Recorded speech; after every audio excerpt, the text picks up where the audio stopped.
India आजकल, सच खबर हर पल।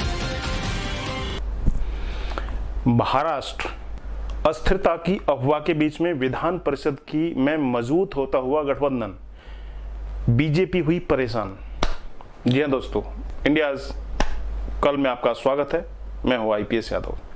महाराष्ट्र विधान परिषद की 12 सीटों के लिए उम्मीदवारों के नाम की सिफारिश उद्धव ठाकरे सरकार ने राज्यपाल से की है। इनमें सत्ताधारी तीनों दलों के 4-4 उम्मीदवार शामिल हैं। विधान परिषद में गठबंधन सरकार की ताकत बढ़ने से विपक्षी दल बीजेपी बेहद परेशान है। आप देख रहे हैं इंडिया आजकल, सच खबर हर पल।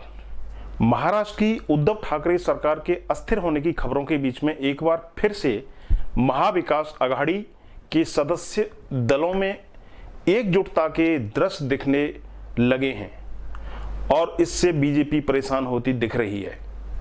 राज्य में सबसे बड़ी पार्टी होने के बावजूद सत्ता से दूर भारतीय जनता पार्टी के लिए यह किसी बड़े झटके से कम नहीं है। प्रदेश के विधान परिषद की 12 सीटों के लिए गठबंधन सरकार ने 12 लोगों के नाम की सिफारिश राज्यपाल से की है।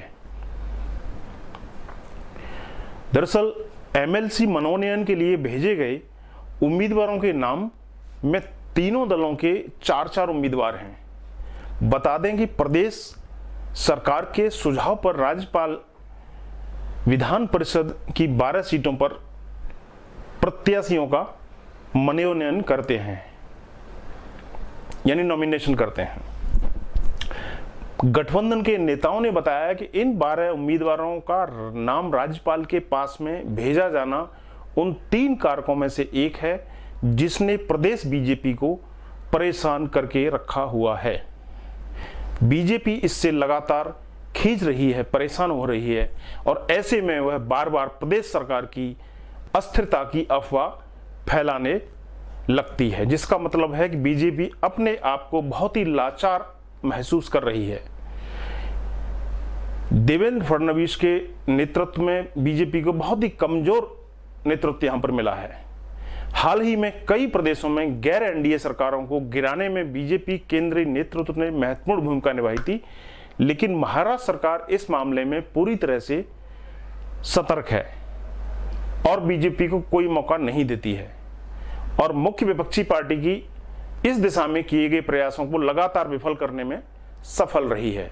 अगर सूत्रों की माने तो नेता प्रतिपक्ष देवेंद्र फडणवीस अपनी पार्टी के भीतर फूट के संकट से परेशान हैं। उनको लगता है कि उनकी पार्टी जल्दी ही फूट सकती है।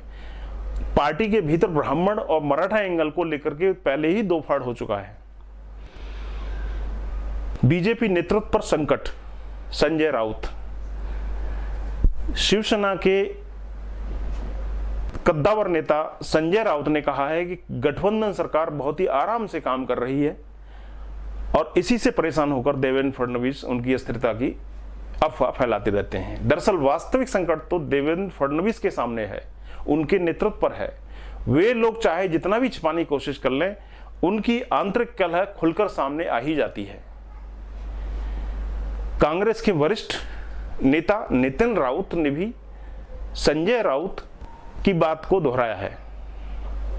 उन्होंने कहा है कि फडणवीस दरअसल अब थक गए हैं, उनकी ताकत पूरी तरह से चुक गई है और सत्ता को लेकर अपने लालच के कारण भी वह अधीर हो गए हैं। इसके अलावा बीजेपी की आंतरिक कलह से भी निपटने में वह नाकाम रहे हैं, असमर्थ रहे हैं और यही वजह है कि वह आघाड़ी सरकार पर खींच उतारते रहते हैं। राउत ने कहा कि फडणवीस को अब थोड़ा यथार्थवादी होकर सोचना चाहिए और कोविड-19 के खिलाफ महाराष्ट्र सरकार की लड़ाई में उसका साथ देना चाहिए। तो दोस्तों, फिलहाल इस एपिसोड में यहीं तक। मिलते हैं अगले वीडियो में, तब तक आप देखते रहिए इंडिया आजकल, सच खबर हर पल। नमस्कार। इंडिया आजकल, सच खबर हर पल।